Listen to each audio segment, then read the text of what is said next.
Hello, everyone. It's the hardcore legend Mick Foley wishing a nice day to everyone there, right there at True Heel Heat. Yeah.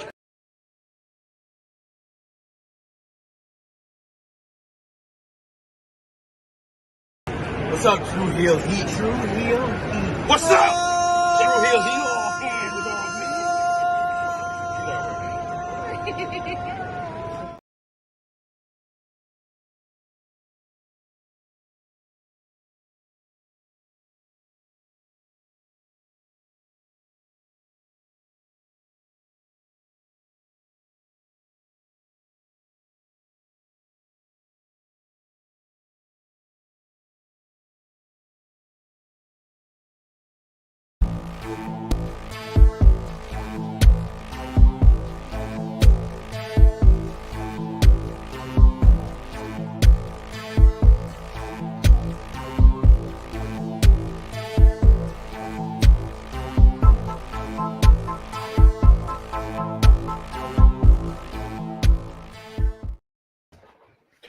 Hello, hello, hello. It is me, your True Hill Phenom, SP3. We are live on the True Hill Heat YouTube, Facebook, and Romeo's Twitter for our WWE Night of Champions 2023 Roundtable review. We are here to discuss the huge show from yesterday afternoon, not Night of Champions, Afternoon of Champions from Jeddah, Saudi Arabia, the Jeddah Superdome. And yes, I am here with the face and the ace of the True Hill Heat YouTube channel. You saw him here on the watch along yesterday. He's back with us up early for the first time in a long while, probably. It's Mr. Romeo Anthony Cologne. Hello, all. Working the morning shift and the night shift. Look at me. Workhorse You're right the here. strength of the team, friend. There's no I in team. He's the heart. He's the heart of the table. He's the heart. Like the Usos. Yeah, there is a me in that. There is a me in team. It is a me in team.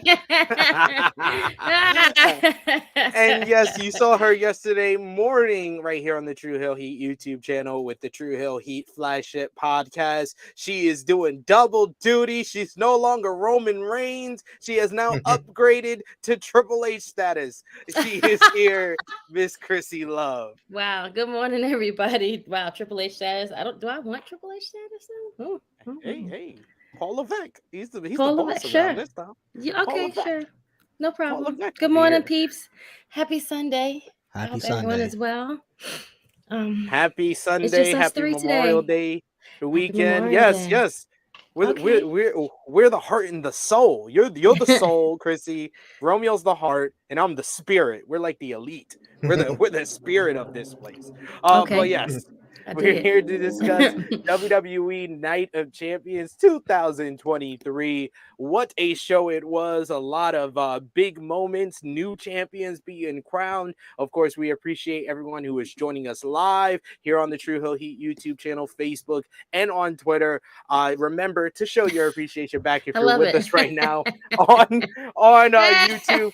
Drop the thumbs up on this video. Share this video with all your wrestling fans, friends, and family on all your favorite social media platforms. If you're new to the True Hill Heat YouTube channel, hit that subscribe button, hit the bell to stay notified for all the great content here. And of course, sound off in the live chat. We love to hear from y'all. We're going to highlight as many comments as possible. But if you're feeling generous, you can also send a super chat donation. It helps the channel grow. It will make sure we highlight your comment on screen, and it helps out all the contributors that you usually see here on the True Hill Heat YouTube channel. And of course, if you're watching us on Facebook, drop a like, a heart, an angry emoji, a laugh emoji, however Night of Champions made you feel. You can do that there. And if you're watching us on demand, let us know in the comments down below what you thought about WWE Night of Champions 2023. We got in the chat with us Dan saying hello. We also got Antoine who says good morning. Acknowledge the tribal chief Jimmy. Okay, there you go. Jimmy's on top. You guys. I called it yesterday. A damn hothead. So always got to be that one sibling. Is that one cousin relative that always just and he's the one trying to keep you down. Chilling with Chase. Good morning to you, sir, in Las Vegas. It's like 8 a.m. in Las Vegas. Sure, you had a long night too. Yeah, he was drinking a lot at the end of that stream. he was not happy with day 1000 ending in that fashion. We got Dan who says good morning. We got Queen Monet in the chat with us saying good morning. We got King Ellie Show saying what's up, guys. Frantic Royals here with us. Dolores is here. All the regulars, all the new people. We appreciate y'all all for joining us here live. And yes, let's start off with how we usually start off one of these roundtable reviews. Give us the one word to give your description of WWE Night of Champions. Overall, what did you think of the show in one word, Miss Chrissy Love? Explosive. Okay, all right. Romeo, the ending.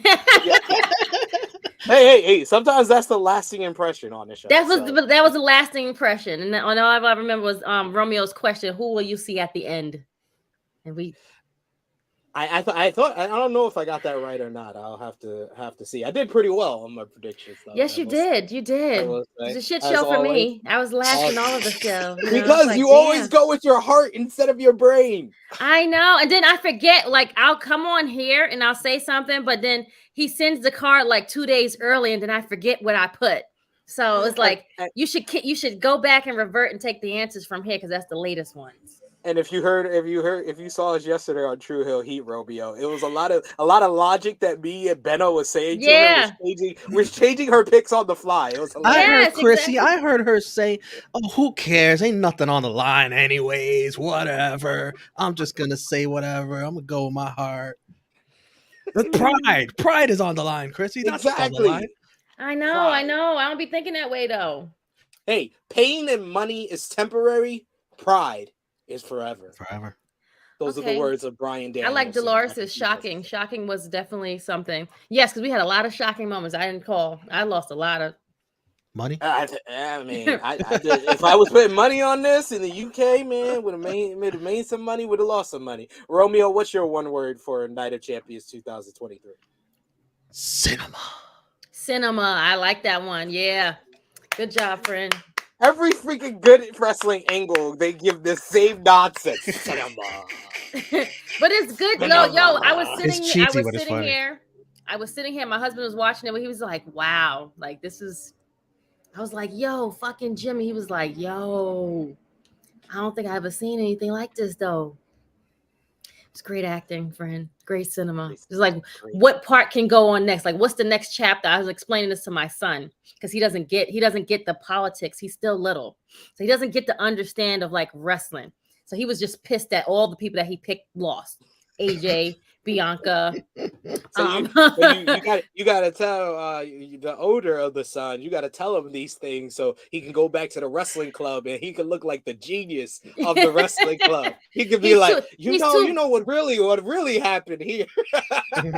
He's too stuck in like the pride of like the faces all have to win. Like that's where he's still a kid. Yeah. So he doesn't get like the whole part like how we get it. Let them be a child first, and then he could like be a G at the wrestling club. You know what I'm saying? This is true. Shout out to Mr. Perry. I talked to him this morning. I had to give him the links and stuff for some matches he went through the show, the wrestling club. So shout out to him. We're gonna have him back on the channel very, very soon. We was talking about that. He said 1 more month. Because he'll be out of school. He's too much work. Exactly. He was like 1 more month. Stressed out. Yeah, they've been stressing him, and then the kids has been bad. Like. Mine too, in the classroom. So yeah, it feels like just yesterday he was so excited about the school year starting. Right? Yes, I know, right? Nice. We always try to get him on like between the we don't ask during the school year, and then when the school year is up, we'll have him on. We'll have him on right before the school year. He looks like he's like gotten a lot of sleep. Not right now. No, he's going through it, friend. I understand. It's school testing time too. It's about maybe about 60 something kids that he has that he can give away at the end of the day, but then you got to get them right back. Like I told him I was like he was like I don't know how you do it. He was like you're built different. I was like I deal with 2 kids. You deal with like 30 plus. So I was like you're the one who's built different. So, but yes, WWE Night of Champions. It was yesterday afternoon. The opening video was narrated by Triple H, talking about how important it is to be a champion and how it can change your life. Then we got the opening video package for our opening matchup, which was for the World Heavyweight Championship, one of our triple main events, kicking off the show with AJ Styles coming down to the ring, and his opponent, of course, over on the Raw side of the bracket was Seth freaking Rollins. The Saudi Arabia crowd definitely were happy to see Seth singing his song, and they were both behind both guys throughout this match. It was smart to put them on first because the crowd was pretty much at their hottest on the opening matchup and the main event matchup, and this one they were fully invested in, and this was like a very much of a WWE style main event. It started off slow with Seth kind of dictating the pace, not wanting to speed things up. And then AJ was the one who wanted to kind of pick up the pace a little bit, doing the phenomenal blitz. Hits the middle rope moonsault into a reverse DDT. Seth hits him with a buckle bomb, and then he heads to the top rope, and he hits a great looking frog splash at that point for a near fall. We get he goes for the pedigree, but AJ's able to reverse it into an enziguri. He goes for the Styles Clash, but Seth is able to fight himself out of it. The turning point of the matchup really was first Seth hitting a nice little reverse superplex into a reverse Falcon Arrow for a near fall. He goes for the Phoenix Splash, but AJ moves out of the way. They fight to the outside after he breaks up the phenomenal forearm, and Seth hits a suicide dive where he tweaks his knee, and that became like the focal point for AJ Styles to slow things down and really take control of the matchup. He goes for the calf crusher, but Seth is able to break out of it by locking on a sleeper hold. He goes for the calf crusher a little bit later on, and he almost gets the win that way. But I love the instances where they were going for each other's moves, and AJ is able to hit the pedigree on Seth. He works over the leg some more. Seth is able to get the advantage. He goes for the stomp, but he sells the knee in a great job. Great job of storytelling for that one. But eventually, Seth is able to overcome the knee damage. He misses a stomp attempt. It was a weird little sequence where it looked like he stomped AJ's hand, but AJ didn't sell it. And then, but he eventually hits the pedigree. He follows up with the stomp. 1, 2, 3. This match went nearly 21 minutes, 20 and a half minutes. Great matchup. Great opener. Here. Triple H comes into the ring. He gives Seth Rollins the World Heavyweight Champion, and Seth Rollins is the inaugural new World Heavyweight Champion. I know someone in the chat did mention that it was on the WWE website. He is viewed as the first World Heavyweight WWE World Heavyweight Champion. It is not following the lineage of the previous World Heavyweight Championship, but I don't think any of us can argue that Seth was the right winner for this one. This was a different kind of matchup where there wasn't any like personal issue. It was just two of the best fighting for a championship, working a main event style matchup. The knee injury and the selling of Seth Rollins gave it a little bit of some drama, but I think the only thing that was lacking here was any thought that AJ Styles had a chance to win. There wasn't that one moment where AJ got a really close near fall that made me believe that he could win. So that was the only nitpick that I had for this match. Otherwise, this was an excellent way to open up the show. I give it 4.25 stars. Chrissy, what did you think about this opening matchup? You said everything correctly. What a great opener to set the tone for the show. I don't know how we have main events at the beginning of shows, but sure, whatever. I don't know why we have to keep doing this, but whatever. I don't know who Paul's trying to impress with these triple, main, double, quadruple. Just make the whole show a main event, then dummy. Anywho, it's WrestleMania style. Everything's a main event. Everything is a main event. Like, come on. What's funny is they do have a show called Main Event and has anything but main events. That's what I'm saying. Exactly. There we go. It should be called WWE Mid Card. Mid card. Maybe some of them are not even mid cards, but whatever. But overall, I think it was a great opener to set the tone. Like you said, there was not by any chance that I think that AJ was going to win. I mean, he had maybe a couple of near falls, but it was like maybe the ref was moving too slow. I don't know.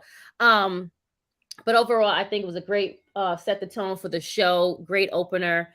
Happy that Seth is the winner now. Let's see who will be his first opponent, i.e. on Raw on Monday. So yeah, I gave it 4.5 stars. I was nearly there, but I was like, yeah, it just didn't have that one moment. I just needed that one moment where AJ made me believe he could win, and I would have put it up there. But 4.25 is not a bad rating at all. But Romeo, what did you think of this opening matchup and Seth getting the win? As good a match as you'd expect from these two. The counters were superb. I love seeing AJ do the pedigree. I wanted to see Seth do the Styles Clash. Yes, same. Seth is as good of a seller as anybody with the way he sells and the knee, and it's like you almost thinking, oh, did he kind of legit get hurt there? Like, oh no, not the first champion getting hurt again, like Finn Balor. We don't need no more people this time getting it'd be injured. The reverse. Yeah. Seth did the injury, hurt the injury last time, and now he's the one that's injured. But no, he was good. No, it didn't. You didn't think AJ was going to win, but Seth is really good at kicking out. Like, yes, I think that pedigree spot it was. He barely got the shoulder up. It's like really good. It was a perfect amount of time. I still wanted more. Yeah, I thought I was say it was long, but it still felt like it should. They got maybe like 10 more minutes, if anything, because they're that good. I'd love to see this again with a full heel AJ, but with the brand split, you're not gonna probably see that till another draft. So unless there's a trade or something. And that's where it made you like, well, why would he win if he's on SmackDown? But we still have like the Raw belt on SmackDown anyway. So it's like, what kind of rule book are we using? Seth is the perfect choice to be the first champ. He's going to be the working man's champ. I think we might even see a few title matches on Raw just for the hell of it, just to spicing up ratings and stuff. And the title, that beautiful belt, it looks so good on him. I love it. Definitely enjoyed this one. We got a super chat donation from Kid Get Money. Thank you so much, Kid Get Money. We appreciate that as always. Kid Get Money is Kid Send Money. He says Seth dressed in Jaguar print makes this match 5 stars. As always, Kid Get Money. We expect nothing less. He's a Jaguars fan, so he's always gonna. Definitely had Jaguars vibes. Definitely had the colors. The jacket was amazing. Everything. I can't wait to see his outfit on Monday. I know it's going to be like something amazing. It's going to be big. So he's going to be lavish. Yes. Negro Buck saying Seth is going to have some bangers as champ. I love to see him have a title match with Chad Gable. That could be a really good showcase. I agree. He had a good match with Chad Gable to qualify for the Elimination Chamber earlier this year on Raw. So I wouldn't be surprised if he defended against him again. But we also got Santo in the chat. Thanks for joining us, good brother. He says, awesome show yesterday. It definitely was a lot of great stuff on this show. Next on the show, though, we had more of a personal rivalry, a personal issue in this grudge match, as it was Trish Stratus going one-on-one with Becky Lynch. Becky Lynch looking great in her Kill Bill outfit. You had Trish coming out with a variation, a Saudi Arabia themed, because none of the women can show skin, but Saudi Arabia themed outfit that was reminiscent of the same outfit she wore when she faced Lita in the first ever main event on Monday Night Raw for the women.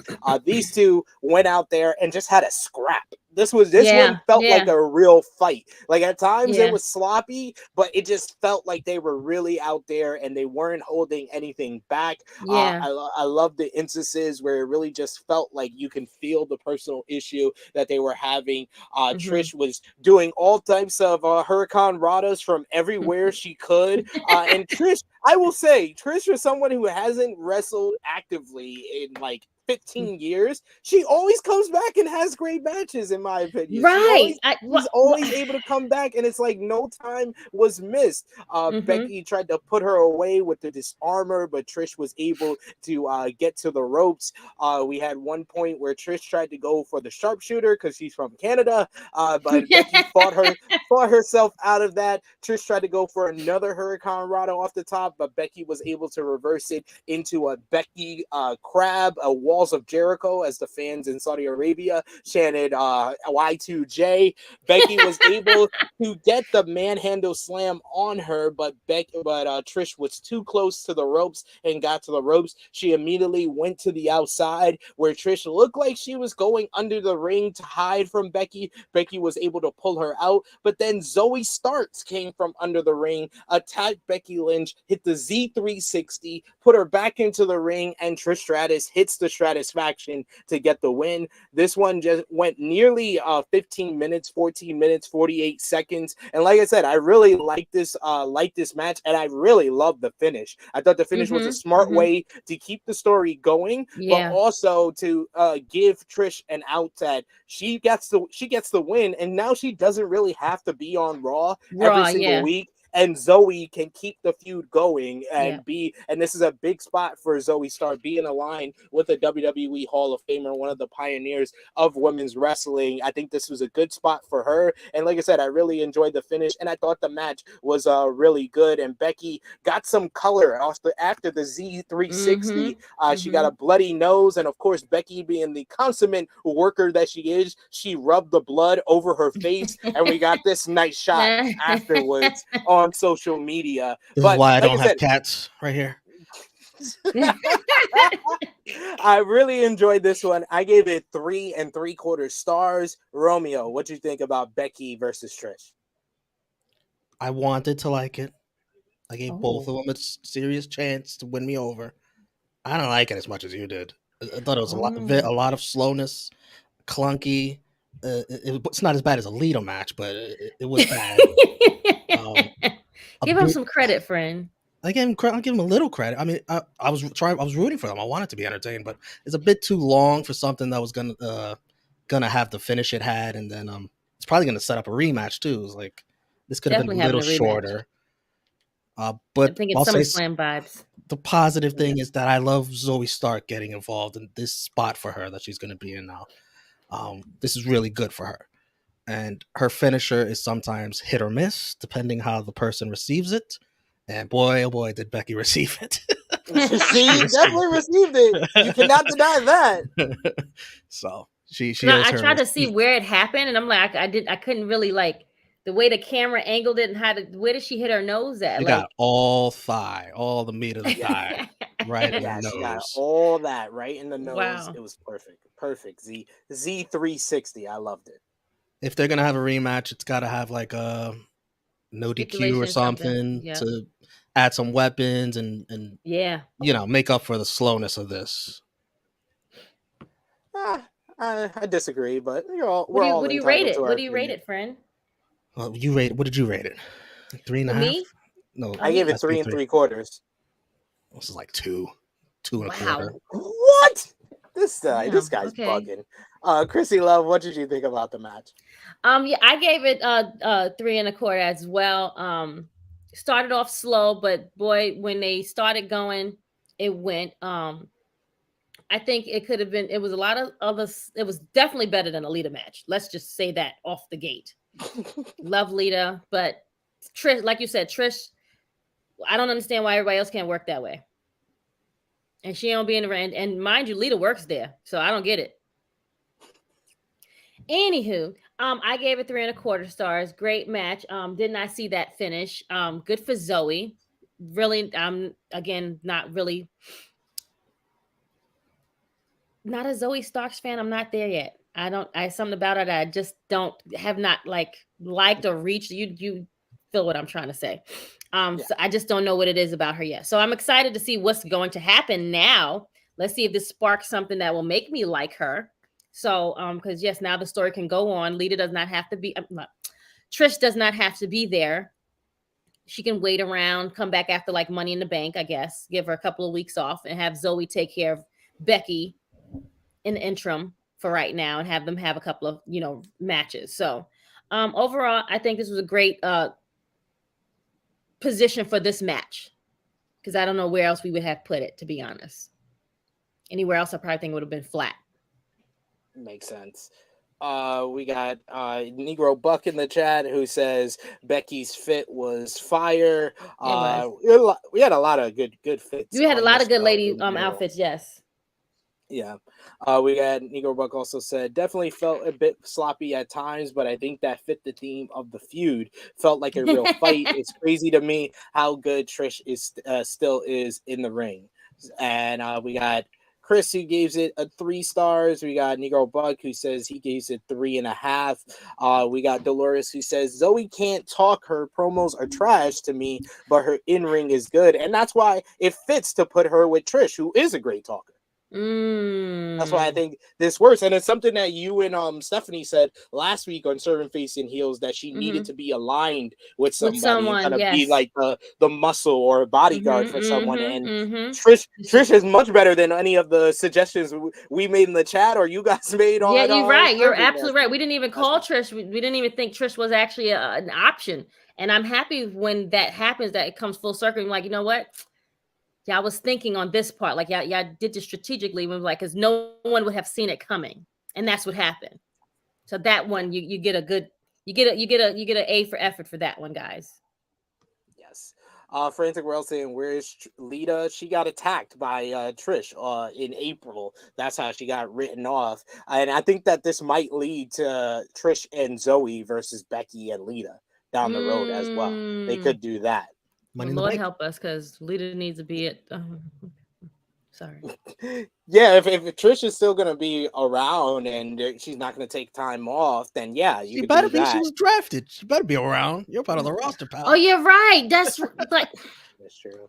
Like, why didn't just give like the retirees or the people that retire, like the Brock Lesnar like treatment? Like, Brock is a free agent. He could go whatever the hell he wants to. No, you go and take Edge. And you take Trish and you send them to SmackDown. Great. I think Trish is full time till at least SummerSlam, and then probably you'll do.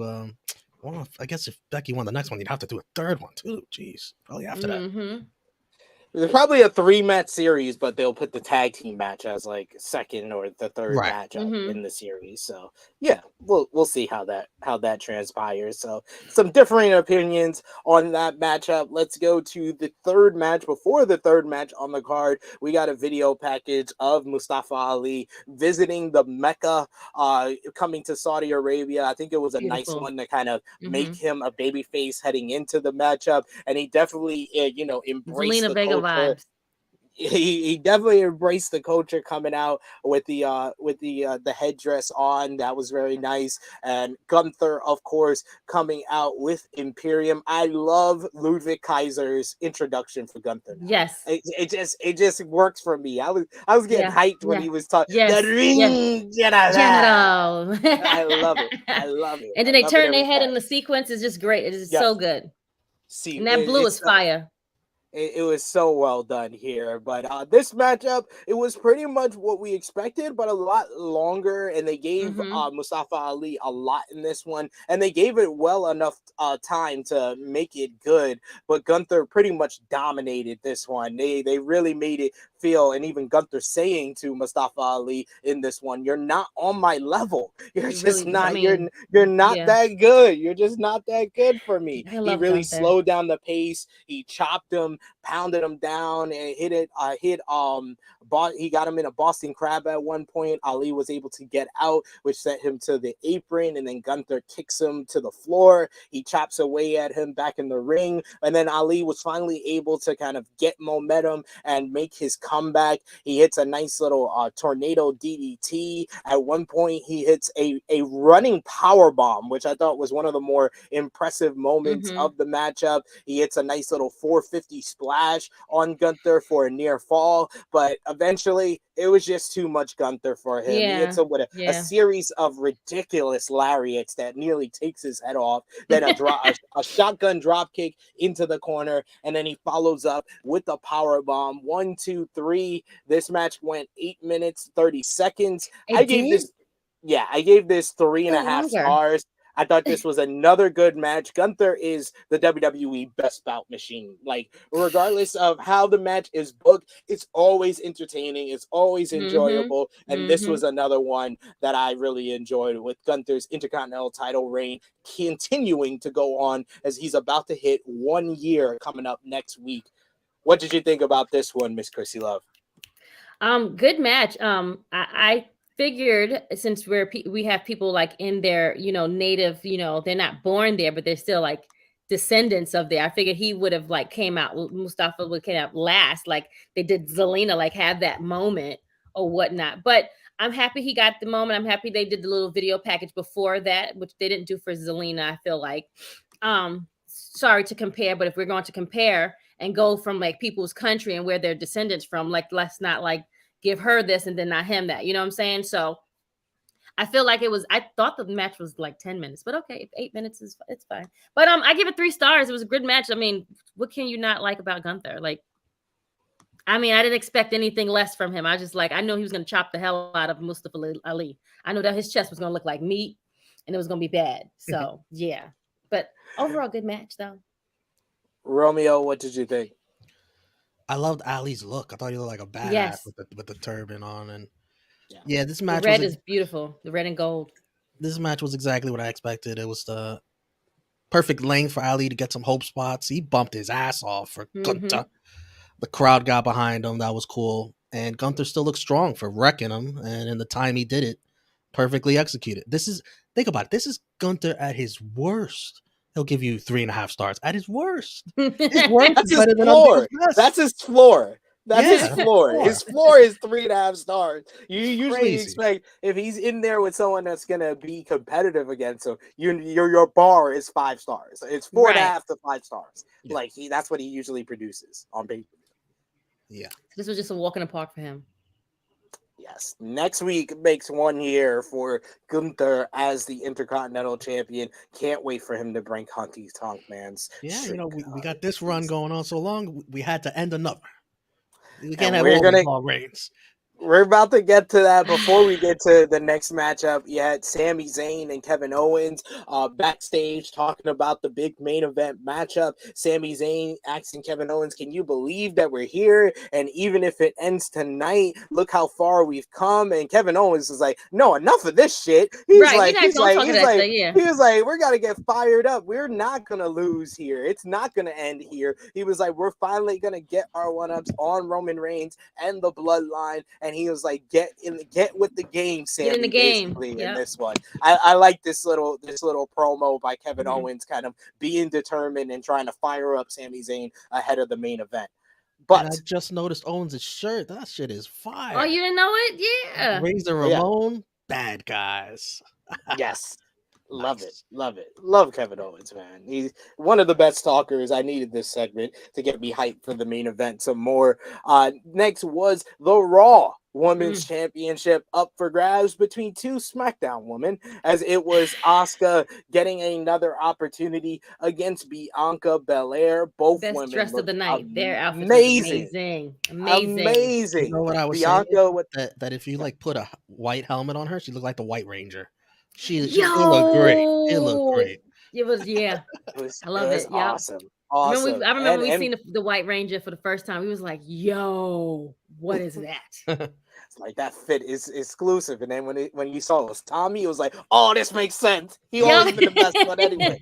But yes, this one match, this was one of the matches where I was just like, because they gave us a great matchup at WrestleMania, and this came after a lackluster build. This build up, they put a little bit more thought into it, but it just felt like the Asuka heel turn has not connected to the fans in Saudi Arabia, to the fans around the world from her reaction since the turn, and they still cheer her, and they don't know what to do. They had a pretty decent match here, Bianca. Let's be real quick. I understand what you're saying. I agree with what you're saying. But to me, the Saudi crowd, I felt like they gave the same reaction to all the women's matches for some reason. Yeah. They cheered. They cheered everybody. They cheered. But like this, when you just make a person heel, it just like it, and that's why I also mentioned even on SmackDown the past couple of weeks, Asuka skills have been getting cheered unless they put in piped in crowd noise. I did like Bianca kind of today. You want to miss me? You want to miss me talking trash during the matchup? That was pretty good. It was basically the battle of Bianca's strength and athleticism versus the technical ability and the experience of Asuka. Love the close up on the face paint. This was great. Even my missus, sat in and watched with me. It's very rare she watches one of these WWE shows because she usually falls asleep early, and this was in the afternoon. And she was scared for Asuka because she was like, couldn't that be viewed as satanic in Saudi Arabia? But I was like, nah, it's perfectly fine. They probably get clowns over there. But she doesn't make up herself, by the way, for anyone that didn't know. Yes, she does. She kept using the hair to her advantage, holding on to Bianca's hair throughout the matchup. But I will say the best part about this matchup was the finish. Asuka goes to spew the mist into Bianca's face. Bianca's able to duck out of the ray behind the referee's back.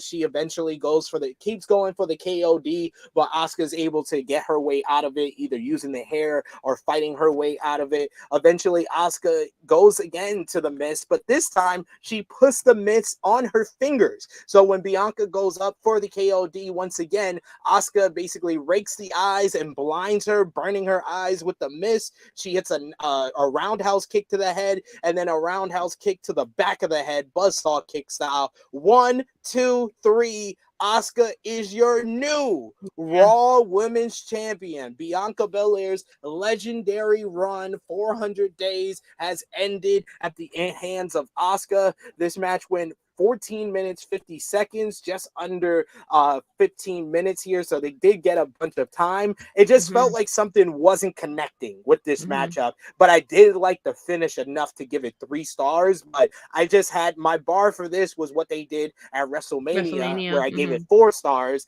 I just didn't feel like this was on par for what they gave us at WrestleMania. But what did you think, Miss Chrissy Love? I can definitely understand what you're saying. Yet something was missing. I don't know from the story itself, especially if Asuka is supposed to be heel, like she didn't do enough things to make me feel like she was the heel in this match. And I guess we have to like figure that out, or I guess Asuka has to figure that out how she can do it. I know she can do it. It's just how she, have to like deliver it, I guess. But other than that, I give it 3 stars as well. Did not expect to see on a Night of Champions to see that change. Like we've been saying, yes, we want Bianca to, I didn't think she was losing yet, to be honest. She just made her whole like year. Oh, she's just made like the whole longest reign. So I figured at least give her to at least like Money in the Bank or, SummerSlam. But hey, what is, maybe she can get it back. Who knows? Let's see what happens. Yeah, we got Queen Monet saying, I like their Mania match more, but I love the ending of this one. It was very creative, and I'm still in shock that Bianca lost. Yeah, I didn't expect Bianca to lose anytime soon, and it does make sense that she lost here, because if you were going to have Asuka turn heel and then lose again, she's pretty much dead in the water as a top contender for the title, and she's going to be on the same brand as Bianca. This freshened things up, so I did think that was the right decision to make here. But Romeo, what did you think about the matchup and Asuka getting the win? Yeah, to me, like this was way better than Trish and Becky. Like this was fluid pace. Absolutely not. It was way absolutely better. Not. To me, it was sloppy, and then it didn't feel like a fight. Like it was the opposite. You're talking about Trish Becky. Is it sloppy? No, sloppy. That one actually felt like a fight. Everyone in the chat is saying it. Chrissy is saying it. I'm saying it. You're just in the minority. Two have great chemistry, these two together. I enjoyed the match. Bianca's offense is fun. I enjoyed it, yes, but it's still something missing. I'll tell you what was missing. I don't think they have great chemistry. I think they have chemistry. I think their probably roof is 4 stars. What they did. I'll tell you what was missing. What? The crowd was too quiet. Bianca tried to get the crowd going after a 2 count. She put up the 2. Then she starts clapping. And then all I heard were faint Asuka chants. Asuka. They didn't like Bianca there again. They didn't like her in Puerto Rico. They don't like her here. I don't know what's going on. I don't know what's happening. That's why I said it was a right decision to make the change, because the title reign had gone stale. Io and Io and Asuka. Yum. I liked Asuka's KOD reversal. That was well done. And the finish, I love the finish too. It was a true heel finish. Missed the miss, but had plan B. Yeah. And props to the ref and Kevin Dunn for not showing when the ref gives the miss to Asuka twice. They didn't show it. That's good shit. You got to think about that stuff because you see that stuff and you get taken out of the moment. You see that a lot on AEW. I'm gonna have to go and look for it now. they focus the camera on Bianca so you don't see it. It's well done. I kind of think this should have been the original finish of the Mania match. It should have been. Yeah, I would have match with this finish. After that matchup, that was much better than this one and a lot more smoother. This one with this ending, yeah, I agree. That would have been much better. And you give Asuka a Mania moment. She doesn't have any. Respect for Bianca's reign. This is a big deal for her losing the title here. It'll be interesting to see if Bianca gets a rematch or is she in Money in the Bank? I would think after that finish, you have to continue the rivalry and at least give her another opportunity after this. I just hope that they're able to have a better matchup. I just felt off. It just didn't connect with the fans, with them. I think that they are just two great wrestlers who don't have the best chemistry with one another. No, listen, it wasn't as good as the Mania match, but I still enjoyed them still going at it than what I saw from Becky and Trish. I did not like that. But You're you know in the what? minority. It's okay.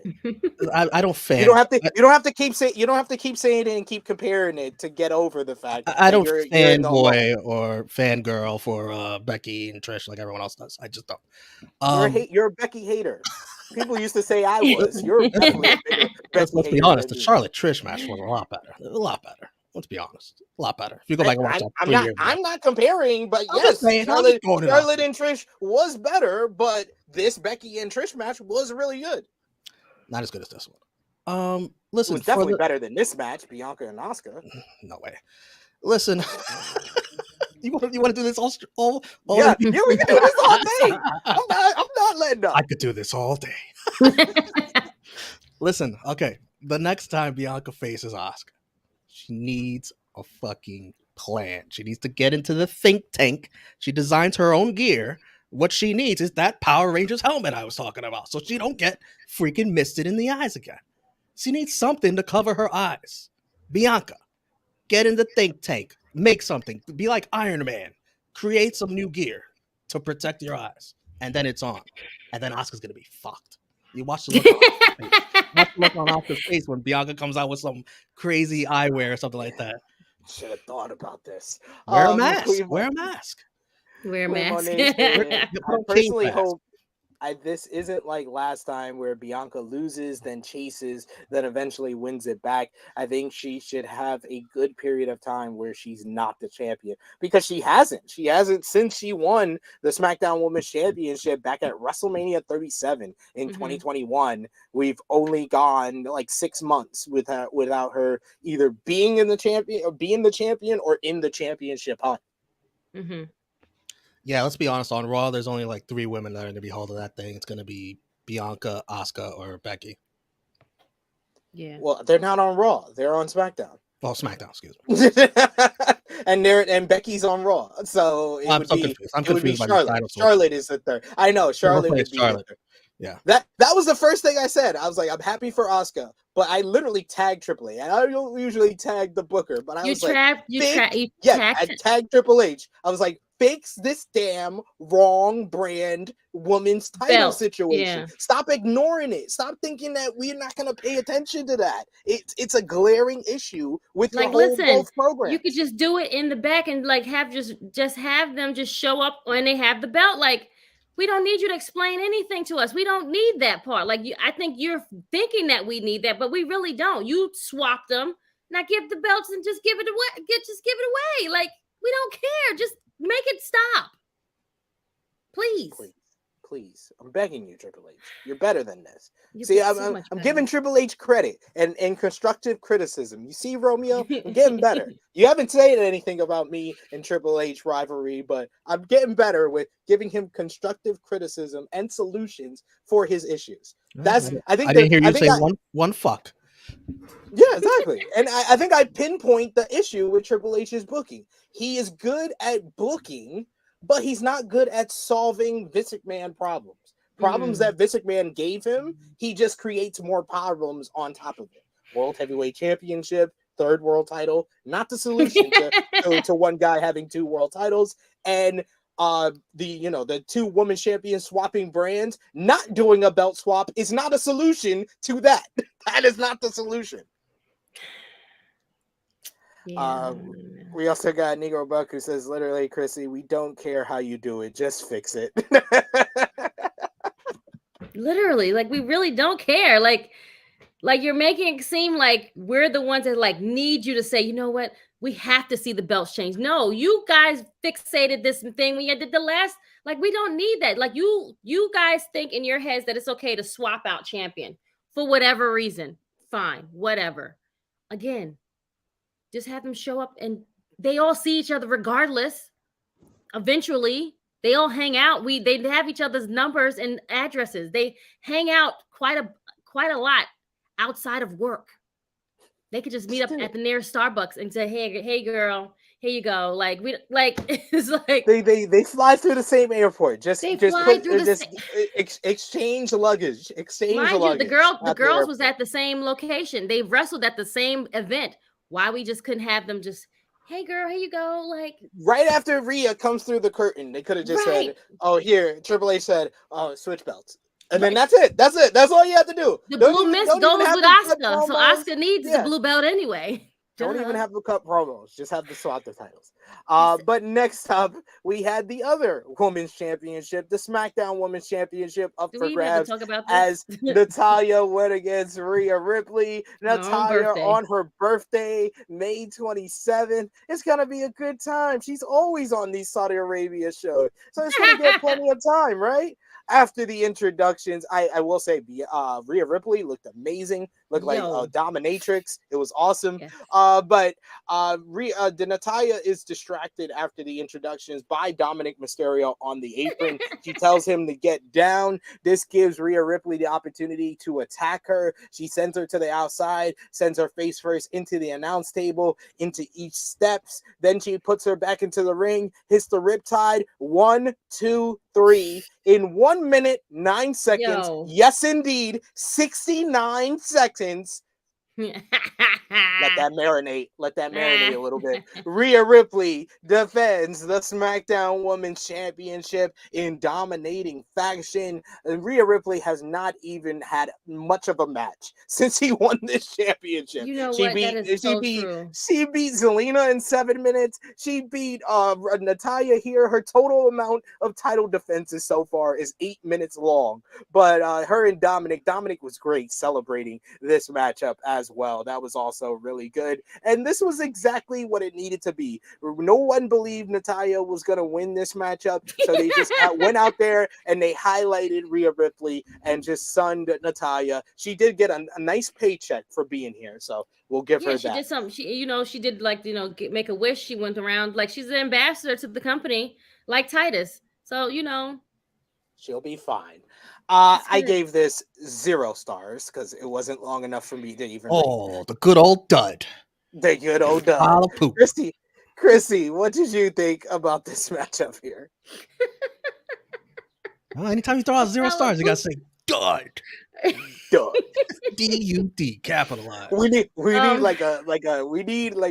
the reviews, we need like a graphic, you to make a video or something of a big dud.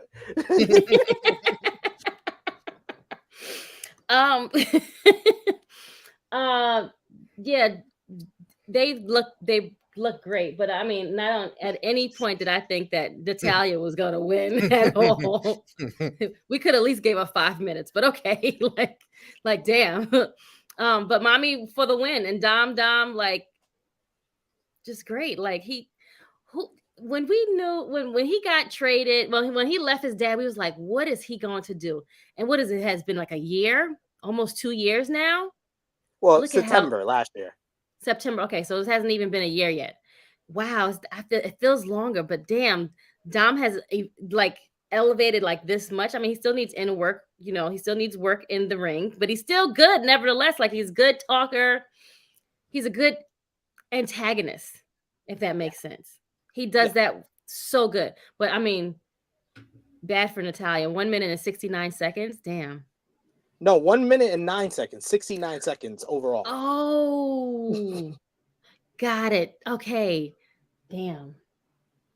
But yeah, like you said, Rhea has not had a legit, like, solid match since she's won, like, the belt against Charlotte. Hey, make her. I give it a star. Make her dominant. Make her dominant. She's I mean, the rest of her group is losing, so she has to be the only one that wins. So yeah, give 1 star. Great. Queen Monet said that match was way more entertaining as a squash than it would be as a long match, and the Rhea Dom celebration was awesome. Yes. Romeo, what did you think about this squash win for Rhea Ripley? First of all, t-shirt that he had on. We got 41 people watching, only 20 likes. What are we doing? Thumbs up this video, please. Please. Thank you. This match was a waste of time. Put this shit on Raw. I don't need to see right, they could have. Like, why did they make these girls even fly over here for one? Hey, they got a nice paycheck for 69 seconds of work. You're right. Listen, this is the most matches we've had on one of these shows. 3 women's matches. Yeah. We had 3 back-to-back women's matches. Like, come on. The best part of this is exactly the Dom jumping into Rhea's arms. They need to do that after every single Rhea win. This needs to be a staple of their relationship. Him just jumping into her arms and her carrying him around like a little baby. It's beautiful. That's funny. The rest of it, I don't care for. We got Negro Buck saying I give it 1 star just because I got exactly what I wanted, and we got True Draw Josh in the chat saying Natty losing in a minute on her birthday is like when Carlos Beltran was hired by the Mets and then fired the next moment. Damn. Yeah, let's be through. This is hilarious. 5 people listened to me and thumbs up the video. 3 people left. They're like, "Fuck you, Romeo. You're not gonna tell me what." Really? And then the rest of you sitting on your 41. hand. We have 41. We went up to 43, and then the 2 people left. But they was like, "Oh no, you're asking me to do." Told me what to do. I'm out of here. And we got one person on Facebook, Jordan, who says, "Show the matches. Go to the WWE Network. Stop being cheap. It's only $5. Put the picture on the screen." Yeah, I'll put the pictures on the screen. Don't worry. It's the same thing. It's still images. It's like Monday Night Raw back in the 90s where they showed the still images of the pay-per-view. We go backstage to Seth Rollins, who's very pleased with his World Heavyweight Championship victory. He alludes to somewhat getting into World Champion type things on Monday Night Raw this coming Monday, and he says that he is very pleased. He also says that he is a visionary. He's a revolutionary. And now he is the World Heavyweight Champion. He is Seth freaking Rollins.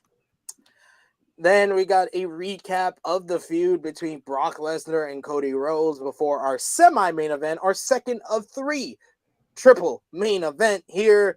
It is Brock Lesnar coming out to face Cody Rhodes in a rematch of WWE Backlash. And of course, the story going in was Cody's injured, broken arm after this past Monday. We got some Suplex City early on with Brock delivering some suplexes to Cody. But Cody realized that he had a titanium cast on. So he went full on Undertaker in 2002 or Owen Hart. And he started using the titanium cast against Brock Lesnar. He started hitting some big moves. He hits like a double axe handle off the top, double axe handle off the announce table, and he has this guy staggering around. He is beating on, getting some near falls on Brock Lesnar. He hits a Cody cutter for a near fall. He hits the crossroads for a near fall. Eventually, Brock is able to lock on the Kimura, and Cody fights and struggles in it. He's in it for goddamn like 2 minutes long, which if you're an MMA fan, this must have pissed you the hell off. He eventually makes it to the ropes, but Brock goes for the F5, but Cody's able to reverse it, and he gets a near fall off the crossroads. Brock goes for another F5, and he's able to hit it, and he gets a near fall, but he eventually locks back on the Kimura lock. Cody struggles to get to the ropes. He has him in a position where Cody basically passes out due to the pain, which doesn't make sense in a Kimura lock, but it was. That's what I said. Okay. I figure like when you're choking someone out, then maybe you pass out. But I pass out because you're trying to break my arm. He passed out from the pain, quote unquote. But yes, I thought this was a very good story-driven matchup. I thought Cody's selling of the arm was really well done. Brock Lesnar plays an exceptional monster heel menace in the ring, and his attacks on the arm. It just got a little bit unbelievable for how long Cody was in the Kimura lock. It was 9 minutes 36 seconds this matchup, and Cody had to be in the Kimura for about 5 minutes of it. Right. So it was a little unbelievable in that regard, but I thought this was overall a better matchup than they had at Backlash. I gave it the same rating as I gave at Backlash, but I feel much better with this finish than I did with the Backlash finish, and they did play off of it when Cody was first in the Kimura lock. Mm-hmm. He tried to go for the same pin that got him the win at Backlash, but Brock was able to put him in a different position. But the finish is where I'm a little bit off on this one, with Cody passing out in the fashion that he did. I understand it, and I feel like that was the right finish, but it could have been done better. I don't know if that makes sense, but I gave this match 3 3/4 stars. Chrissy Love, what did you think about Brock? That's very generous. 3 3/4, friend. Okay, I give it 3. Definitely better dynamics of a match from the last one they had. But yeah, he was in the hole for damn near like 5 minutes of the whole match. Like there barely was any like offense or defense, to be honest. Like they hit one, you hit this, okay, we got that. Okay, now I'm gonna have you in this thing. Like you said, I can't stand MMA for all of this. Like my husband loved that stuff. I was like, okay, can I get out now? Can like is it over? Like how long I gotta sit right here? Like gotta tap out. And he wouldn't tap out. He tried to, like kept raising his arm and it's whatever. I give it 3 stars. It was cool. The ending again, I was just like, are you supposed to pass out from this type of like hold? But I don't write the stuff at WWE, so it's like why we question everything else. So this is nothing that. Oh, okay, sure, great. I've never been in that kind of pain, so I couldn't tell you. I don't know. Right, that's what I don't know either. I would have tapped. I would have tapped. Yeah, like I would have tapped. I would have tapped off the GP. You already broken it. I don't want you to break it anymore. Oh, what about you, Romeo? What did you think about this one? I love how Brock was just laughing at Cody's entrance. It was all a joke to him. I think I even caught him bopping his head to Cody's theme. It was like it's just all a joke to him. The whole thing. It's just like it's gonna be so easy. The suplexes, the suplexes were great visuals because Cody would land on his arm. I thought that was good. I'm still trying to figure out how using the cast as a weapon was legal. Had that been Cowboy Bob Orton, for example, Michael Cole would have lost his shit on commentary. How is this legal? He would have been indignant, yes. But it did make the fight more interesting and heighten the drama because it gave Cody an equalizer. Cole said some dumb shit, like questioning whether Lesnar made a strategic error when he broke Cody's arm because it gave Rhodes a weapon. Mind-numbing logic. What? I was like, that makes sense. We can't really say anything about Michael Cole and his foolishness. It's just like, what? I like the callback with Cody trying to roll the Kimura into a pin. And then when he tried to do it again, Brock rolled with it and got it. It was like an MMA transition. It looked good. You got better positioning. But yeah, you're right. Cody was overpowered with how long he was able to withstand a submission. You had to suspend your disbelief. But I guess to like the casual viewer, it made Cody look like a badass, never giving in. WWE didn't want him to tap out. I don't think it would have hurt him to tap out. He had the excuse. He's got a broken freaking arm. He had the excuse. But they didn't want him to tap out. So you're passing out. You're going to look about like badass like that. And they're trying to get the stone cold effect of like Bret Hart and all that. At least do a moment where like he hits him with like multiple F5s as well, and then locked on the Kimura. So it's a little bit more believable that he's knocked out. It was just he was in the Kimura so long that he passed out from the pain. I was like, yeah, you got to suspend your disbelief for that one. But listen, I've enjoyed this feud. It sets up a trilogy fight. It's 1-1 now. Yeah, we're gonna do it one more time. We got to get it again. I still think Cody should win Money in the Bank. Yes. You probably let him be the last to qualify because you give him a few weeks off. Yes. Some believability. Like, you better not be on next week's Raw qualifying. Like, they have, like, sometimes they'll do, like, a last chance match. Like, let him be in that and get that. The trilogy fight, I think, is going to be at SummerSlam. I'm thinking Hell in a Cell in Detroit. I like that. Sense. I like that. You know how he is in Hell in a Cells, friend. Absolutely. He's got the lineage in there, and Brock always delivers in Hell in a Cell as well. So yeah, that seems like a good shout right there. We got Aubrey with another SummerSlam prediction saying that Trish and Zoe versus Lita and Becky. That will make sense as well. I think that's at Money in the Bank. Yeah, I think that's Money in the Bank, and then you do the Trish Becky Excuse me. blow off. God bless you. Thank you.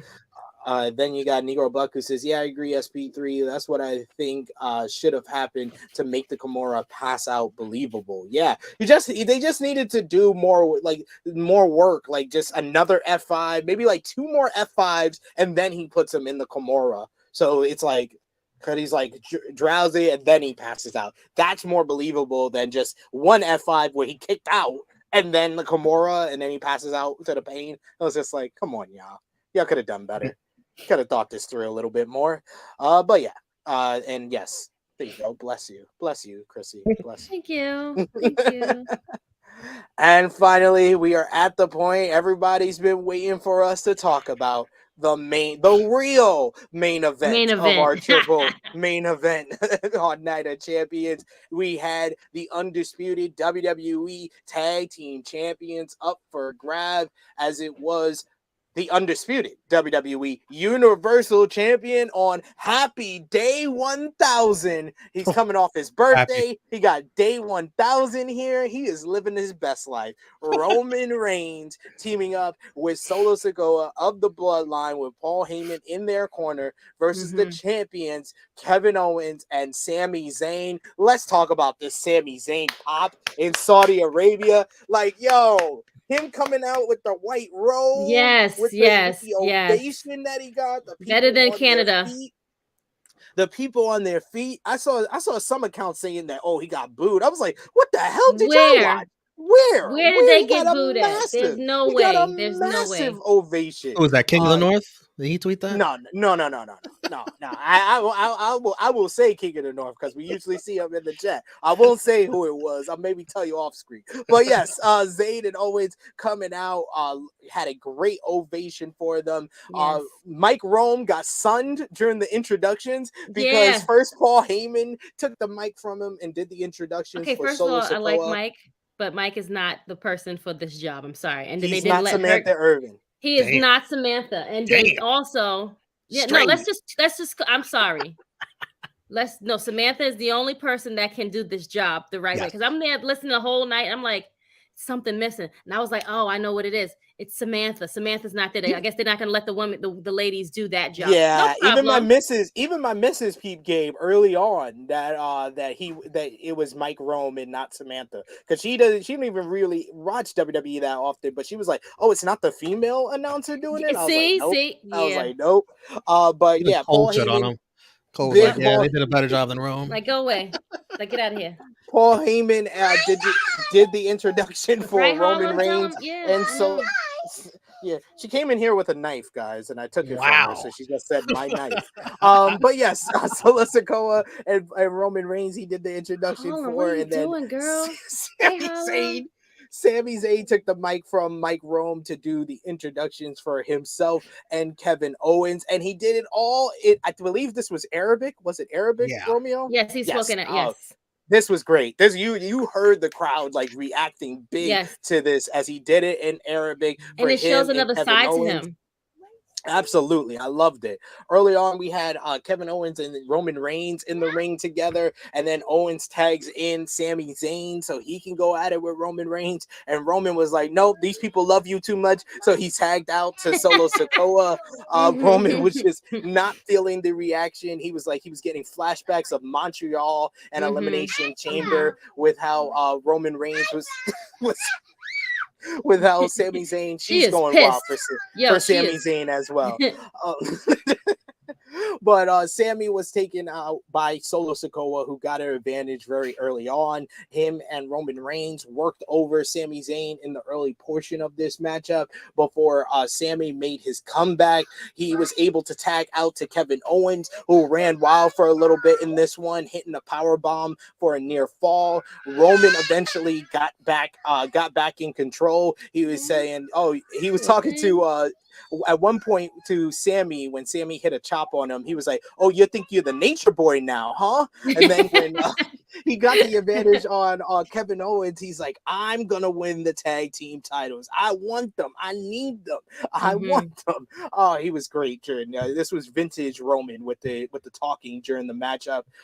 Solo and Sami started going at it. Solo looked like he was gonna put Sami away with the Samoan spike, but Zayn was able to kick the spike away, and he hit the Aluva kick on Solo for a great near fall that Roman broke up. Roman was able to tag himself in, but he eventually hits a spear on the referee for a great referee bump. Like he took all of that spear. It was ridiculous. But this gave Roman, distracted with the referee, gave the advantage to Sami, who pumped up his fist and hit the Superman punch on Roman. He does the hoo-wah and lines up for the spear, but Roman is able to hit him with the Superman punch. Or Kevin Owens then comes in and he hits a big spear on Roman, and then he fights to the outside. It looks like he's about to put Roman through the announce table, but who comes out through the crowd? It is Jimmy and Jey Uso. They start battering down on Kevin Owens. They take him out of play. They then get into the ring. They deliver one super kick to Sami Zayn. They deliver a second super kick to Sami Zayn.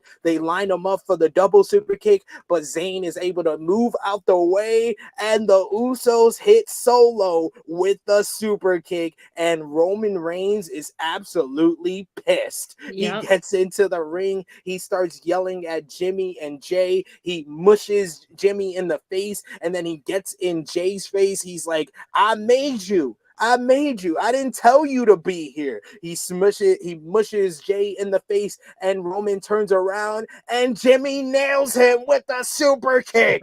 Jey starts screaming at Jimmy. He's like, no, we can't be like this. We can't do this. What did you do? We can't do this. He's family. Jimmy says that it was him. He was like, I was doing what you should have done a long time ago. Jay's like, no, we can't do this like this. He was like, no, I got you. Boom! Super kick again to Roman. No, he said, I had to do what you should have been did. Yeah, no, I said that. He said, I did what you should have done a long time ago. And then before the second super kick, he said, I got you. That's a great picture right here, first of all. And he said, he hits another super kick. He eventually pulls Jey, who's still conflicted, even with Roman rolling to the outside. Jey is looking at him, wanting to help him, but Jimmy's like, no, we gotta go. It was like they just did a hit and run, and he's like, no, we gotta go.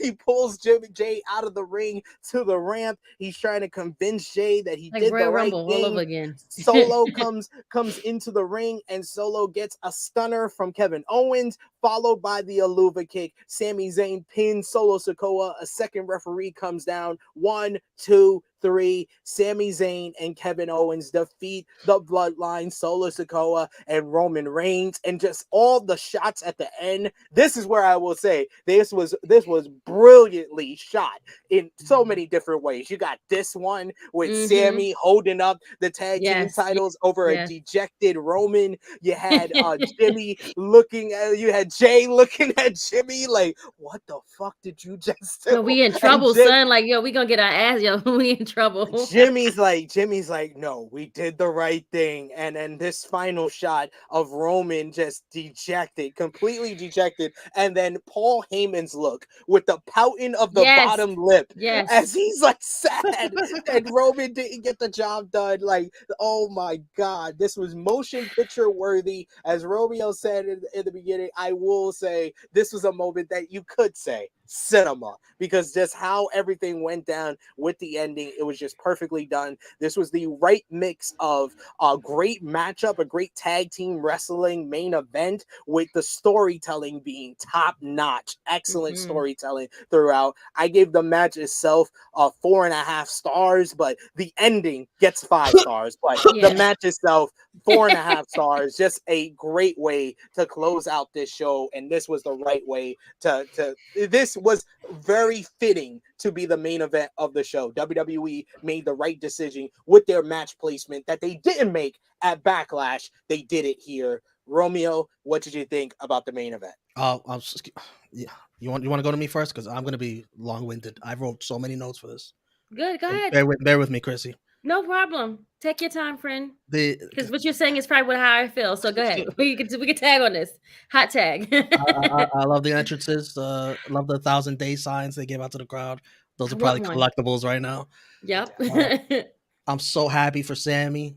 Yes. Listen, you could hate on Saudi's ethics policies, whatever. You could boycott the Saudi shows, but I saw the vlog they did with Sami, and you saw how much it meant to him to be there and to be accepted, and I'm happy for him. How are you not happy for him? The match had great pacing. I thought Solo was great. This was his biggest test in his career, and he passed. This is the biggest match of his career, biggest, and he's in there with 3 pros. 3 of the greatest, 3 Hall of Famers. Yes. And, he delivered. Can you imagine? He looked like he belonged with them. Yes. You knew the Usos were coming. I thought it'd be an accident, like I said on the preview show, and it was when they super kicked Solo. Very well done. The camera cut to Roman instantly was good too, because it made it come off like that's the only super kick he saw. He didn't see the other ones when they actually got Sami, and they were helping. Once I saw SmackDown, though, I knew Jimmy was going to be the one to do it. But they did try to help. He just got baited into it again by Roman, which I like. It added more fuel to the fire. That's Roman's insecurities and arrogance, forcing Jimmy to go there when he originally tried to help. It was the one final straw of shoving his brother Jay around again. It had a great pop. It wasn't the same pop as the Rumble when Sami hit Roman with the chair, but to me as the viewer, it delivered the same joy and reaction. Same thing. Yeah. And to do that twice to me with the same cast of characters. Yes. In a span of months. That's cinema. I only get these kind of reactions watching MCU movies or my favorite TV shows. That's how good this shit is to me. Yep. And the clues were there if you were paying attention to the storyline since Mania. This was going to happen. Mm-hmm. Heyman was outstanding as expected. I thought even Cole was great. Cole was great on commentary too here. Mm-hmm. Yeah. I love Roman telling Jay, you ain't no day one no more. Oh man. It's like fighting words. That's what I think that part set him off when he said that. Day one, like I've always been day one. Like don't insult me. When Jimmy said I'm doing what you should have done a long time ago, there's great symmetry with the Clash of Champions event. Not Night of Champions, but if you remember Jay and Roman match when Jimmy had to come acknowledge him. The second super kick though, that hit harder because it was built up. Yes. And I got you, to me, is equivalent now in my eyes to I'm sorry, I love you.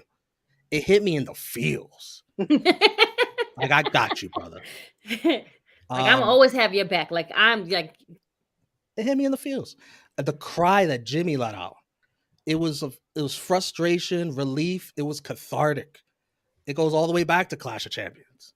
But once again, this is another instance from the Royal Rumble. Jey Uso was the best actor in this whole thing because he is the abused. He's an abused family member. Like, he's been so abused that he wants to protect the person who's been his abuser. Like, and Desi calling it out, saying Jey calling Roman Joe over and over again on the ramp. I was like, oh man, they got me. They got me. And then Jimmy says, "It's me and you now. We the ones." I was like, oh man. And then he tells him, "I'm your brother." Oh, that hit hard too. Roman's just a cousin when you think about it. Who cares about cousins? Brothers. Twins. That's even another level born at the of brother. same time. We real day ones. We from real day ones. Wolf Yes. the tomb. I remember the tomb, right? Yes. Remember at the Rumble, Jimmy told Jey, "He's not your brother, I'm your brother," talking about Sami Zayn. Yes. Well, that's a callback. Yeah. This is great shit. Yeah, Jey yelling "Oos," and then Joe. Remember, he did the same thing in their previous matches, the Jey and Roman matches. He'd call him Joe there too. Yeah. And they would use their real shoot names. What, Josh, John? Yeah. All of them. He was like, "That's Josh, man." When he was Josh. beating him down at night of he was beating him. Yeah, he was trying to save him. Yes, when they had "That's Josh, man." The Hell in a Cell or something like that. Yeah, the Hell in a Cell when he had the steps over his head. Yeah. Yes. Typical Bloodline storyline. They don't give you everything. Yeah. They don't give you everything at once because you still have Jey being conflicted. Like you said, he's emotionally traumatized. It's epic. But the bad guy Jimmy redeeming himself, it felt like some of the best drama I've seen on television. It felt like Sopranos, Game of Thrones, Sons of Anarchy.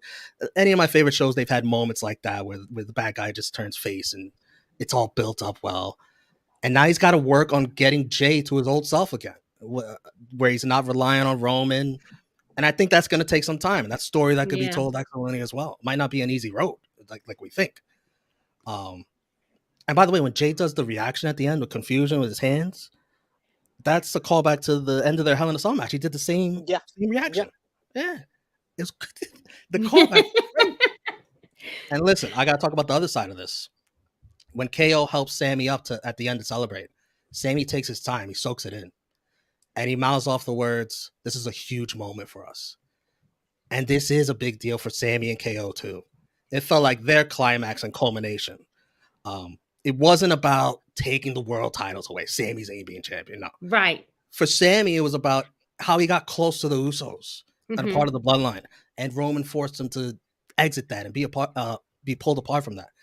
So it was about working in the sense in the Usos and cracking the bloodline as it was.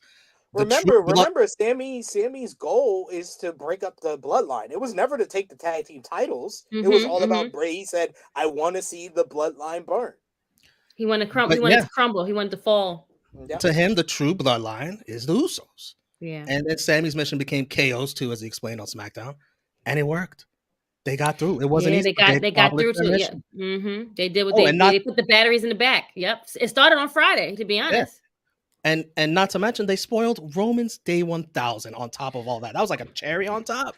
And now this is the perfect cliffhanger for Friday because they're doing the celebration of the 1000. And Roman said in that backstage segment on SmackDown, he's like, I want the whole family to be there. Oh. So now the whole family gonna be there after Jimmy did what he did. And I love the visual of Sami talking shit on the top rope to a fallen Roman. It felt like, sweet victory. And this couldn't have played out any better to me. I didn't have this all thought up when this got really heated up back at the Rumble, but the route we took, it was all worth it. Yeah. This was all a slow route, but we got here. This is all 5 stars to me. This is why I love pro wrestling. I'm thinking, looking forward, I kind of think Jimmy versus Roman for the title at Money in the Bank. Because we already got Jey and Roman. I think Jimmy's gonna get his shot now. I like that Jimmy's elevated in all this because it's always been about Jey, yes. But now we're elevating Jimmy to the point where he's like a main cast character as well in all this, as much as Jey. And I'm thinking the Usos versus Roman and Solo at SummerSlam. I think they do Roman versus Jimmy and Jey in a triple threat at SummerSlam. Triple threat? Really? Damn. But where does Solo? So okay. How does Solo affect this now? What happens to this? Because he's their brother too, like legitimate, like the shit out of him, and they kicked the shit out of him. So it's now like, what happens now? Like, how does Solo? What does he bring to the table now? Like you said, he was in this match, and again, they left like that. We still had one brother still left. They never even showed Solo after he got pinned. That was it. It was over. It was never about Solo. I think it was more focused. Is late, right? It's peeling back the layers now. So it's like now we're gonna probably see Solo's part of this now too. Maybe. I think he stays attached to Roman right now. He's the younger brother. He's like, he probably hates his older brother. He's like, he's gonna stay attached to Roman. Like Roman treats him much better than the Usos did. I think he's gonna stay attached to Roman. Roman has a subtle fear of Solo as well. That's when he bumped into him 2 weeks ago on. 2 weeks ago on I think when the Uso drama is done, then you might see the Solo split later on. Okay. Yeah. Okay. But Paul Heyman's fate, sorry. No, I was gonna say, what did you think about everything in the match? I echo everything that Romeo said. That's why I was like, yo, take your time, because everything you're saying, I feel the same exact way. I mean, wow.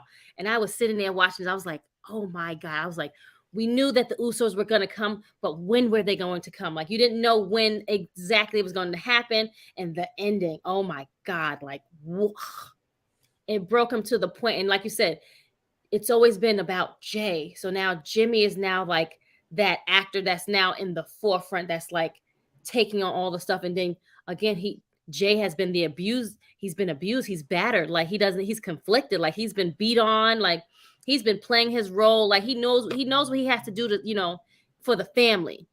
I have to take this, and I'm taking it because of the family, because we family. No, I'm your family.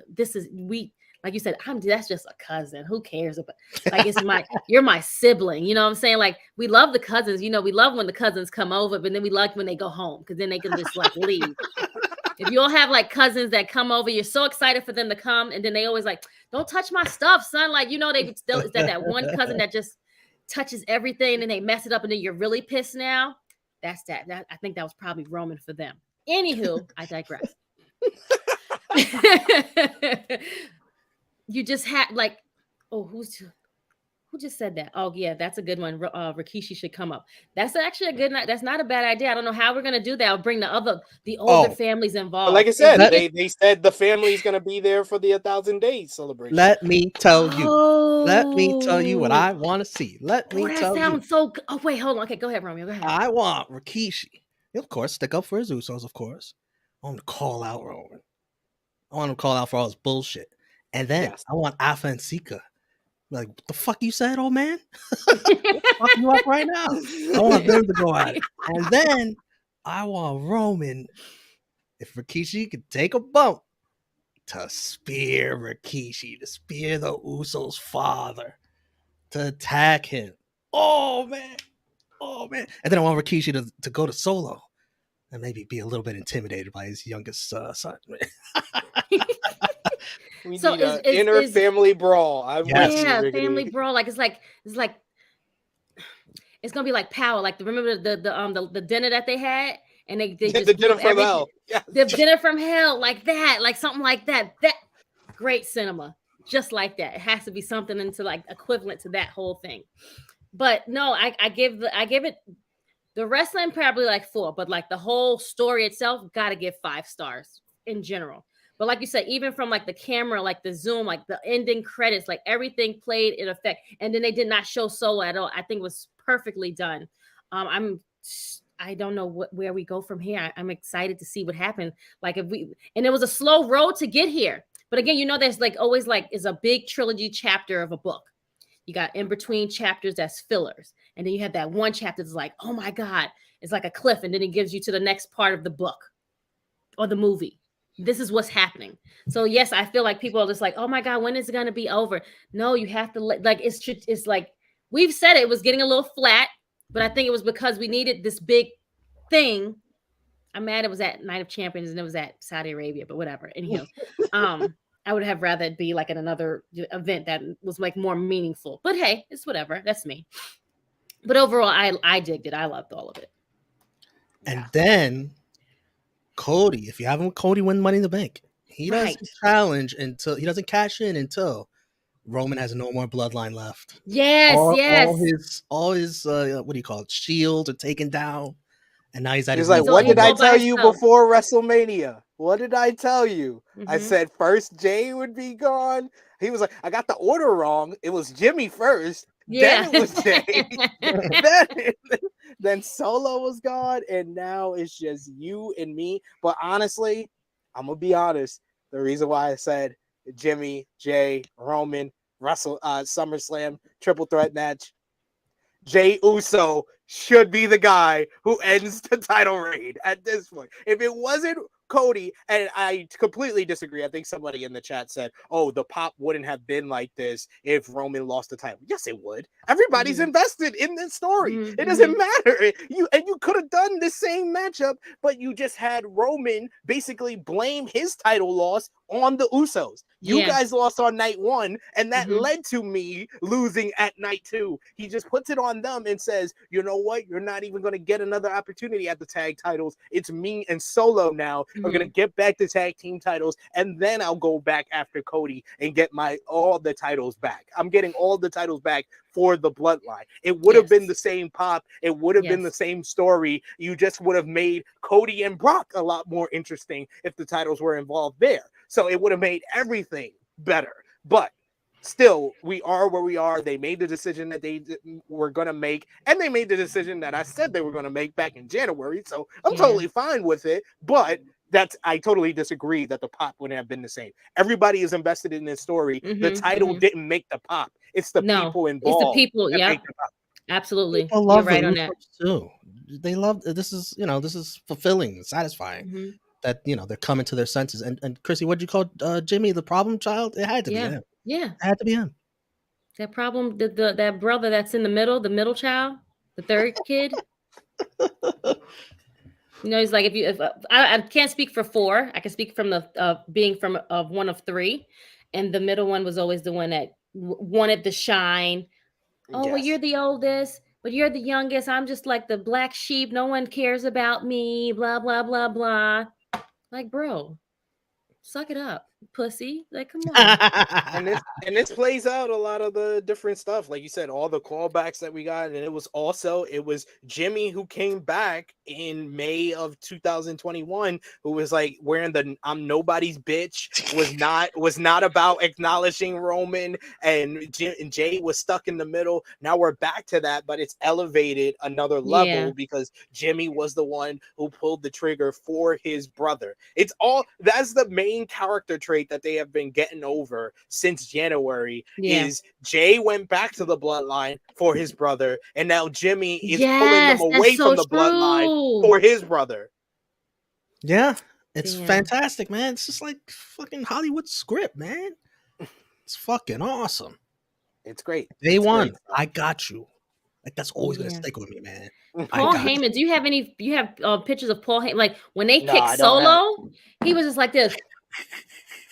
Yo, we need. I think our good friend Professor Nick Harrison put on Twitter. We need like they do with the NBA players, a mic. They need that for Paul Heyman. They need Paul Heyman to wear the small mic, and we just hear everything he's saying on the outside. Like him just in the middle of the match. Yeah, my tribal chief. Yes, my tribal chief. They're here for you. Don't think about anything else. They're here for you, my tribe. Like he always does that. Like if you watch when they're coming down, especially like when right before he goes up the staircase, he's always saying like little things like that. Soak it in, my tribal chief. They're here for you. It's day 1,000, my tribal chief. Yes, it's day 1. Yes, yeah. It's great. I like at the end, Roman's distraught. He's like, he slaps Heyman because Heyman was in a trance. He was like out of it. Yes. He snaps Heyman. He's like, come on, let's get out of here. Yo, Paul Heyman was legitimate. And then I like Roman doing this with his hand, flicking the Usos at the top of the ramp. You better get the hell out of there before I get to the top of the ramp. That was kind of. Oh man, good stuff, guys. Great stuff. Great ending to the show. Fantastic main event. Like I said, 4.5 stars, but the story, the ending, 5 stars in my opinion. They just hit that right on the nose. But yeah, for anyone complaining the AJ and Seth in the main event. Come on. Are you kidding me? What? You can put that Sorry, the fans. I saw some people that work for WWE or work close to WWE complaining that this was the opener because the fans are saying it's a consolation prize. Genius! They literally have said on the show that it's a consolation prize. They literally said it. It is now canon that this is a consolation prize. So it's okay. It's okay. It's gonna open a lot of shows now that the bloodline is falling apart. If you're not gonna be last, first is the next best thing. Right. Exactly. They always have said that. The show, especially if it's a triple main event. Yeah, you're either going to be before the main event or in the opener. They had the better position there. They had the better. Yeah, I'm glad they gave AJ and them that point. Yeah, because you wanted to be before Brock and Cody. Not really. No. But yes, we have come to a close. Final call for super chat donations. Let us know in the chat your match of the night, MVP, LVP, thumbs up, thumbs down, thumbs in the middle for the show. And out of 10, what did you give WWE Night of Champions 2023? It is up for us. Let's put our thumbs in the middle for WWE Night of Champions 2023. Thumbs up, thumbs down, thumbs in the middle in 3, 2, 1. Thumbs up all across the board from all of us here. Out of 10, Chrissy Love, what did you give the show? An 8. 8 out of 10. That's solid. Romeo, what you got? I had this number already written down. I'm not trying to outdo you, Chrissy. 8.1. That's fine. Listen, it's okay. I'm not trying to be a dick. No, 8.1. I'm gonna be the high man here. Off of, and this is usually what happens when I do like the Dynamite reviews. When I do these reviews of the show and going over everything in my head after the show, I had it at 8 out of 10, like Chrissy Love. But going over that main event and the story and everything that is making me look forward to afterwards, I got to give it an 8.5. I'm gonna go 8.5. Out of 10. If I liked Becky, Trish, I'd be right there with you. Listen, if I liked Asuka and Bianca, I'd be right there. I would be giving it a 9. Yeah.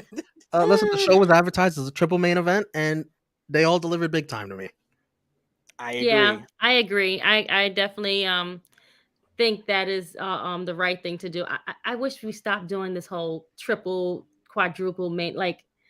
Why do we need that? We don't need that, sir. Like quadruple main event. What's bigger than a triple main event? He's like, that's Vince. That's Vince going to Triple H after the show. Oh Lord, now I've done something else. Okay, great. Quadruple. We gotta up the ante now, Paul.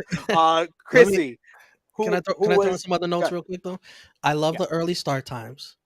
I love the international crowds. Yes. And I think WWE is firing on all PLEs this year. Yeah. I think my rating so far for the year is 8.5 for Royal Rumble. Mm-hmm. I think I gave an 8.5 to Elimination Chamber. WrestleMania Night 1, I gave 9 out of 10. Mm-hmm. WrestleMania Night 2, I gave 7.5 out of 10. Okay.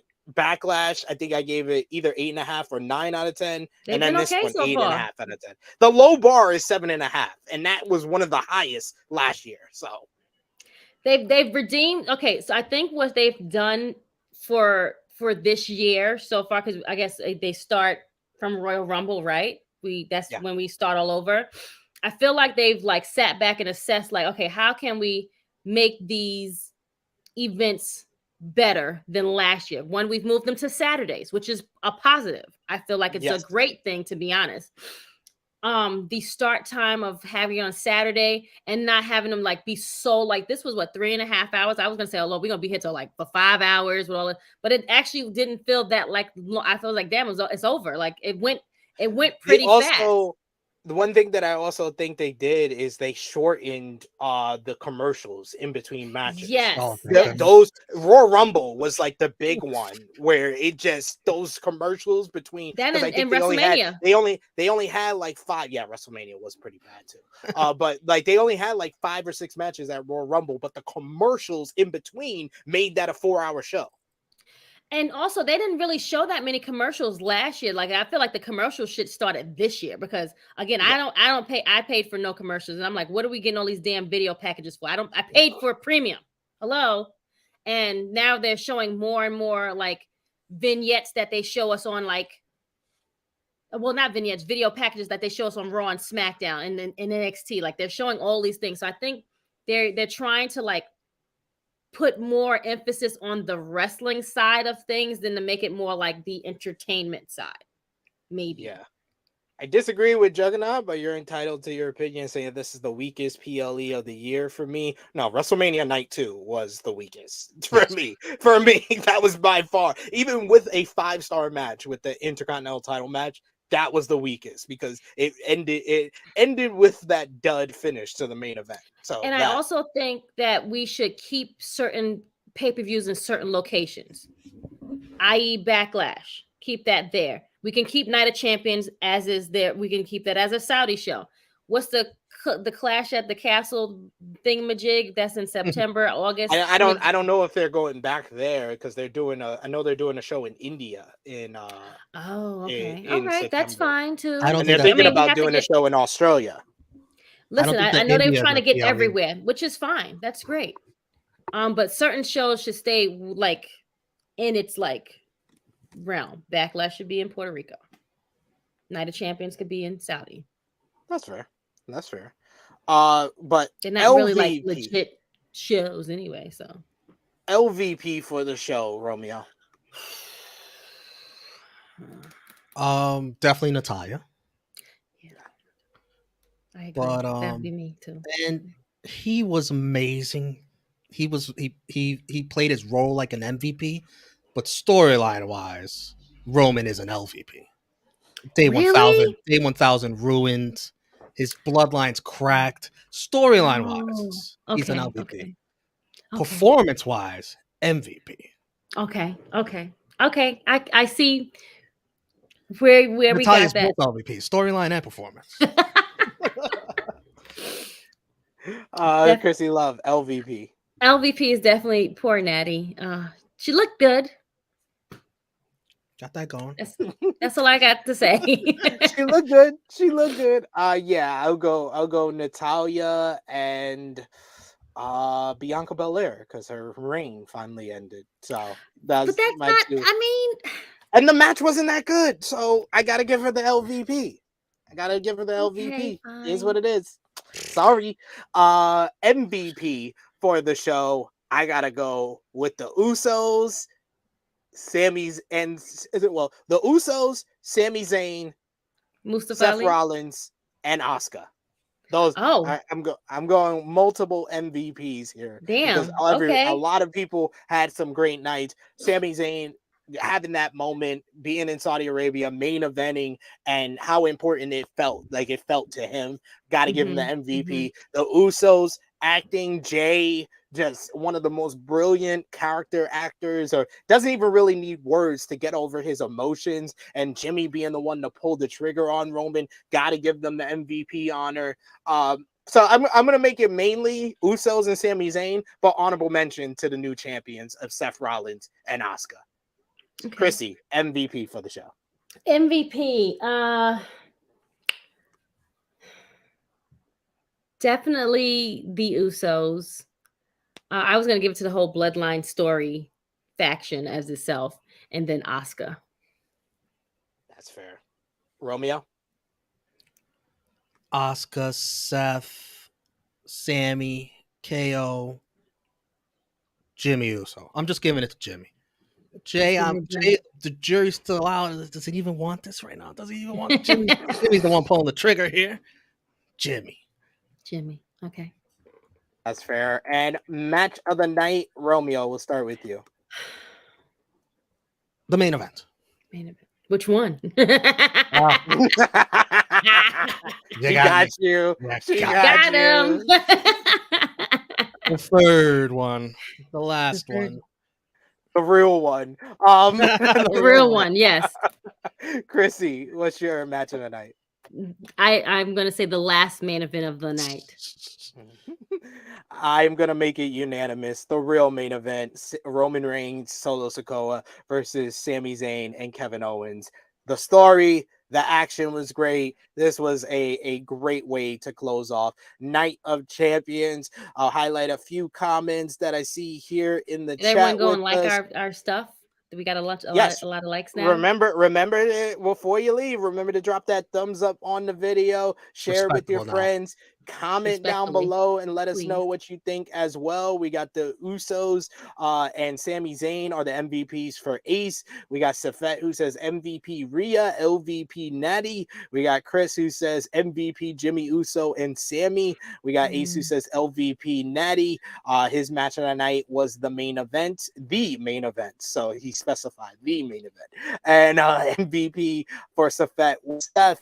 Annika gives MVP to Jimmy because it's not for him. He's doing it for his brother. And of course, a happy birthday shout out to the new World Heavyweight Champion, Seth freaking Rollins, because everybody great is born in May, ladies and gentlemen. Oh God, here you go. Roman Reigns this past week. We had Bryan Danielson this past week. We had me last week. You know how it is. You know how it is. It's all right. We love y'all.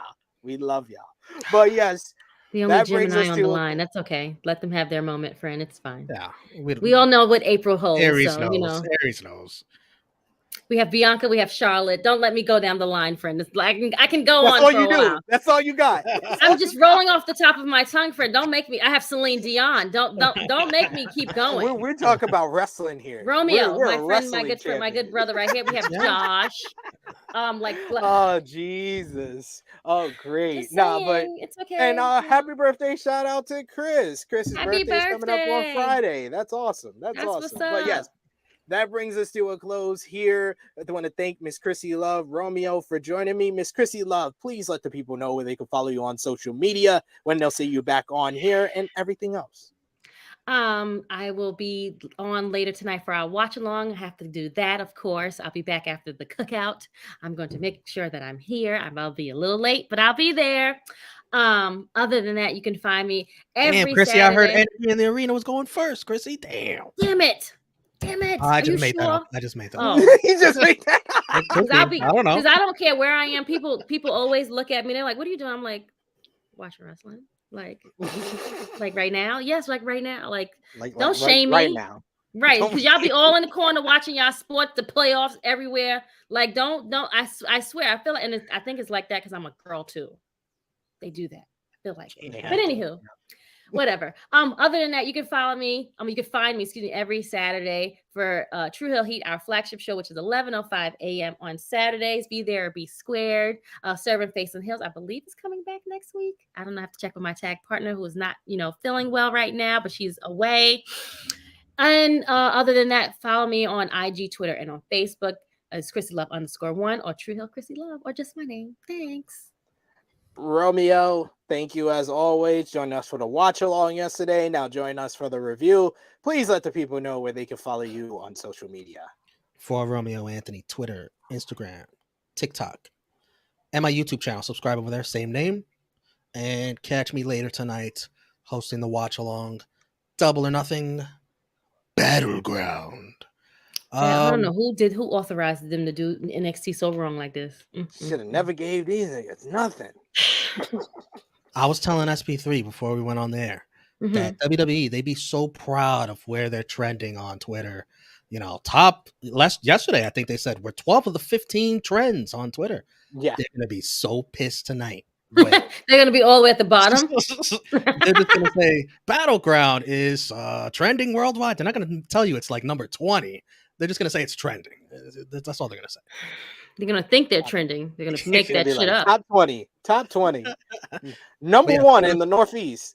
Join us tonight. I don't know what time we'll start. As soon as I get a co-host, I'll probably be on for the buy-in. If I get a co-host to come on early. But yeah, we'll have fun tonight. Yeah. And join me on all the shows this week. Rated Raw Superstars, NX3, Elite Heat. Big Rated Raw Superstars, episode 100. Yeah, I might not even be there. Look at that. Look at it. He's going to take it. Oh, wait. Because I thought tomorrow was... Okay, never mind. That's all after we get off the air. Go ahead. We'll see. Also, Game 7. I'm going to be watching Game 7. Yes. Game 7 is tomorrow. Yo, the damn Miami... They should be shamed.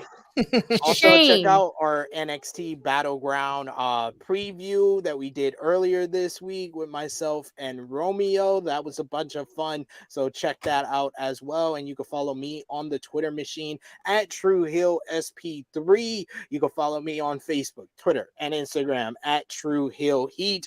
And I think I saw some questions about the Best of the Super Junior final. We will be doing a Best of Super Junior 30 final review with myself and Jay News. That's going to be dropping, I believe, on Tuesday. So stay tuned for that. We got our roundtable review for AEW Double or Nothing tomorrow. So far, I know Ness is going to be on there. Anyone else from the True Hill Heat fam, I'll send another message. That'll probably get ignored again. But thank you to Chrissy Love and Romeo for answering my message about Night of Champions. That's all that matters. And check out our AEW Double or Nothing preview with myself, Joe Holbert of Wrestle Purist, as well as NK of Wrestle Things, where we broke down the card, gave you our thoughts on the build-up and who we thought was going to win. And like Romeo said, check out our watch party tonight for AEW Double or Nothing and NXT Battleground. But thank you so much to everyone in the chat. You guys are always awesome. Hope to see you all tonight and tomorrow at 12:05 p.m. Eastern Time for our AEW Double or Nothing roundtable review as we cap off this crazy weekend of professional wrestling. But for Romeo, for Miss Chrissy Love, it is me, your True Hill Phenom SP3. This has been our WWE Night of Champions 2023 roundtable review. We are signing off until next time. Laters.